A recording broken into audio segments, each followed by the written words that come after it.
बिस्मिल्लाहिर्रहमानिर्रहीम। स्टूडेंट्स, अब हमारे पास है कम्प्लेक्स वैल्यूड फंक्शन का डेरिवेटिव। तो डेरिवेटिव ये बहुत ही इंपॉर्टेंट है क्योंकि इसी से आगे हमने एनालिटिक फंक्शंस और वो सारी चीज़ें जो है वो डिफ़ाइन करनी है। तो let f be a function whose domain defined contains a neighbourhood of Z naught, यानी कि जो फंक्शन है वो जेड नॉट की डोमेन के अंदर क्या है, डिफाइंड है। ठीक है, और हम derivative of f at z naught उसको किससे रिप्रेजेंट करेंगे, एफ़ प्राइम जेड नॉट से रिप्रेजेंट करेंगे। और ये किसके इक्वल होगा, इस लिमिट के इक्वल है, यानी कि f of Z minus F of Z not over Z minus Z not. Condition ये है कि ये लिमिट एग्जिस्ट करे। अगर ये लिमिट एग्जिस्ट करती है, ठीक है, तो हम कहेंगे कि एफ़ प्राइम जेड एग्जिस्ट करता है। और एफ़ प्राइम जेड अगर एग्जिस्ट करे तो हम कहेंगे फंक्शन जो है वो क्या है, डिफरेंशियलेबल है। किसके ऊपर, जेड नॉट के ऊपर। ठीक है, क्या है वो, डिफरेंशियलेबल है एट जेड नॉट। और इसी डेरिवेटिव की डेफिनेशन को हम इस तरह भी चेंज कर सकते हैं कि अगर हम z माइनस जेड नॉट की जगह पे डेल z लिख लें, चेंज इन z लिख लें, तो ये फिर हमारे पास स्टूडेंट्स क्या बन जाएगा, ये z not plus delta z आ जाएगा। क्योंकि ये z नॉट अगर आप लेफ़्ट साइड पे ले जाओ तो z किसके इक्वल आएगा, that is equal to z naught plus delta z. और ये एफ ऑफ जेड पहले ही था और इसकी जगह पे हमने डेल्टा जेड पुट कर दिया। तो ये अगर लिमिट एग्जिस्ट करती है तो हम कहेंगे एफ प्राइम जेड एग्जिस्ट करता है, और इसको कहेंगे कि ये डिफरेंशियलेबल है। अब जैसा कि हमारे पास स्टूडेंट्स ये एग्जांपल है कि f of z is equal to z square. तो बाय डेफिनेशन अगर हमने इसका जो है वो लिमिट फाइंड करनी है, डेरिवेटिव फाइंड करना है, तो डेरिवेटिव बेसिकली किसके इक्वल है, del W over del Z के इक्वल है। ठीक है, limit del approaches to del Z approaches to zero, यानी कि ये हमारे पास क्या आ जाएगा, limit del Z approaches to zero, Z plus del Z इसका whole square minus Z square over del Z. अब इसको सिंप्लीफाई करें तो ये आ जाएगा, डेल जेड की जगह पे ज़ीरो पुट करें तो ये हमारे पास 2z आ गया। ठीक है, तो इसका मतलब क्या हुआ कि एफ़ प्राइम जेड किसके इक्वल है, 2z के इक्वल है। तो ये इसका डेरिवेटिव एग्जिस्ट करता है और डेरिवेटिव किसके इक्वल है, 2z के इक्वल है। इसी तरह हम अगर एग्जांपल नंबर 2 की स्टूडेंट्स बात करें कि एफ़ ऑफ जेड किसके इक्वल है, जेड मॉड स्क्वायर के इक्वल है, तो फिर हमारे पास ये जो del W over del z ये किसके इक्वल आ जाएगा, ये हमारे पास जेड प्लस डेल्टा जेड का square minus z square over del z, यानी कि ऊपर हमारे पास मॉड्स हैं।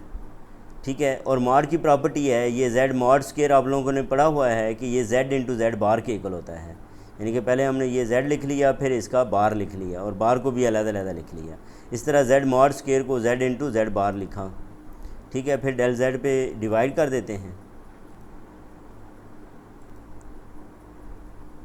अब यहाँ पे ये देखें कि इफ़ द लिमिट एग्जिस्ट, अगर लिमिट एग्जिस्ट करती है तो आप क्या करें, किसी भी डायरेक्शन में लिमिट फाइंड कर लें तो वो लिमिट जो है वो क्या आनी चाहिए, सेम आनी चाहिए।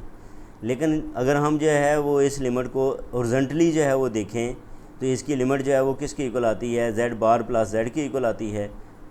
ठीक है, या जो है वो ये वैल्यू हमारे पास किसके इक्वल आ जाती है, डेल जेड के इक्वल आ जाती है। लेकिन दूसरी वैल्यू अगर हम ये देखें तो ये हमारे पास जब इसकी लिमिट लेंगे तो वो जेड बार माइनस जेड के इक्वल आ गया। इसका मतलब दोनों वैल्यूज़ सेम नहीं हैं। ठीक है, तो इस क्या मतलब कि इसका जो डेरिवेटिव है वो एग्जिस्ट नहीं करता। ठीक है, इसका डेरिवेटिव जो है वो z is equal to zero के ऊपर एग्जिस्ट नहीं करता। इसका मतलब ये है कि z is equal to zero के ऊपर ये फंक्शन डिफरेंशियलेबल नहीं है।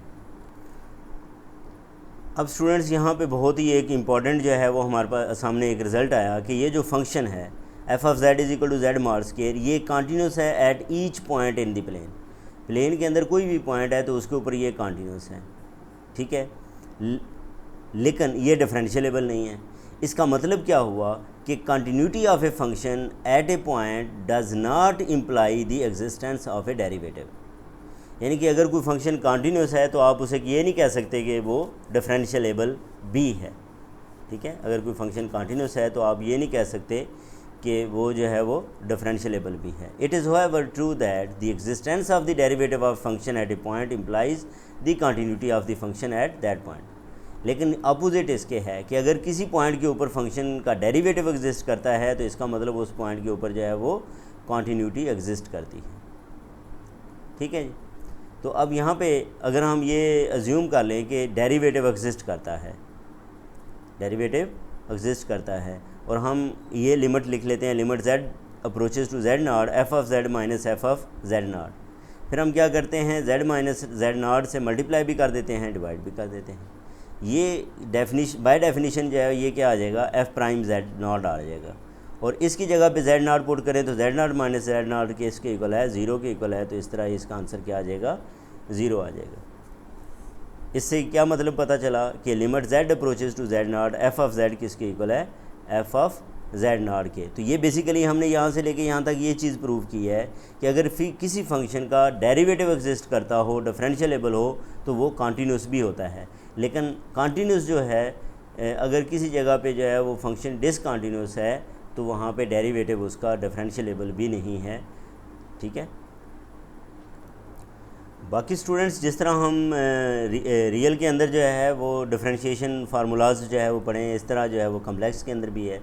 जैसे डेरिवेटिव को जो है वो हम एफ प्राइम जेड से रिप्रेजेंट करेंगे। इसका मतलब ये है कि इस फंक्शन का derivative with respect to z, function का डेरिवेटिव क्या है, विद रिस्पेक्ट टू जेड है। ये जैसे देखें कि यहाँ पे कोई कांस्टेंट है, तो कांस्टेंट का डेरिवेटिव किसके इक्वल होता है, 0 के इक्वल है। D Z over D Z किसके इक्वल होगा, 1 के। अगर कोई कांस्टेंट फंक्शन के साथ मल्टीप्लाई हो रहा हो तो उस कांस्टेंट को डेरिवेटिव से बाहर लिखा जा सकता है। अगर किसी फंक्शन की ये z की पावर n है तो यहाँ पे पावर रूल हम अप्लाई कर सकते हैं। इसी तरह सेम रूल्स हैं एडिशन के लिए कि दो फंक्शंस आपस में ऐड हो रहे हों तो उनका डेरिवेटिव जो है वो हम क्या कर सकते हैं, अलग-अलग डेरिवेटिव ले सकते हैं। प्रोडक्ट रूल के लिए वही वाला जो प्रोडक्ट रूल है वही यूज़ होगा। डिवीज़न के लिए कोशेंट जो है वो कोशेंट रूल जो है वो यूज़ होगा। तो ये वही रूल्स हैं जो कि हमने जो है वो कैलकुलस के अंदर भी स्टडी किए हुए हैं। फिर स्टूडेंट्स ये हमारे पास चेन रूल है कि एफ़ प्राइम जेड नॉट किसके इक्वल लिखा जा सकता है, G prime F of Z not. अगर डिफरेंट है तो फिर इसका भी आगे डेरिवेटिव होगा। या एक चेन ये रूल होता है कि D W over D Z किसके इक्वल आएगा, D W over D Z. तो ये आ गया, हम डी स्मॉल डब्ल्यू को क्या करते हैं, दरमियान में इंट्रोड्यूस कर देते हैं, तो इसको भी चेन रूल ही कहते हैं। अब स्टूडेंट्स हमारे पास ये जैसे एग्जांपल है, इसमें क्या है कि हमने डेरिवेटिव फाइंड करना है 2z² plus iota raise to power 5 का। w इसके इक्वल दिया गया है, कैपिटल W इसके इक्वल है। तो हम इसका डेरिवेटिव फाइंड करते हैं, तो यहाँ पे क्योंकि पावर है तो कौन सा रूल लगेगा, पावर रूल लगेगा। ठीक है।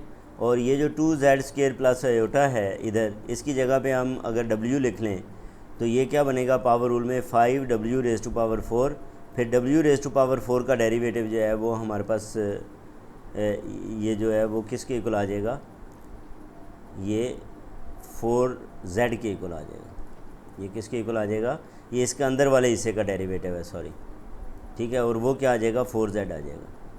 फिर हम क्या करते हैं, इस w की जगह पे ये वाली वैल्यू जो है वो रिप्लेस भी कर देते हैं। जब रिप्लेस की तो हमारे पास ये आंसर आ गया। ठीक है जी।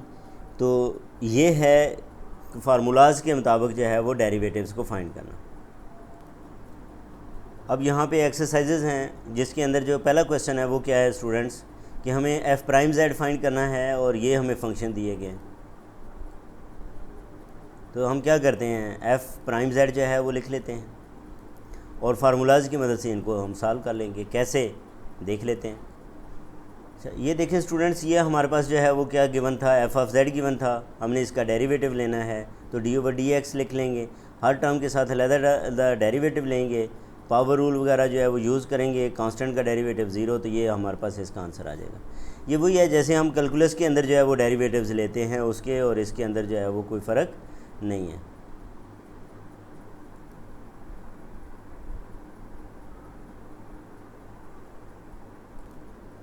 तो ये स्टूडेंट्स कुछ बुनियादी बातें थी डेरिवेटिव के मतलब। अब हम आगे जो है वो एक इम्पॉर्टेंट टॉपिक आ रहा है, काशी-रीमान इक्वेशंस। तो इसके ऊपर जो है वो नेक्स्ट टाइम हम जो है वो डिस्कस करेंगे। अपना ख्याल रखें। अल्लाह हाफ़िज़।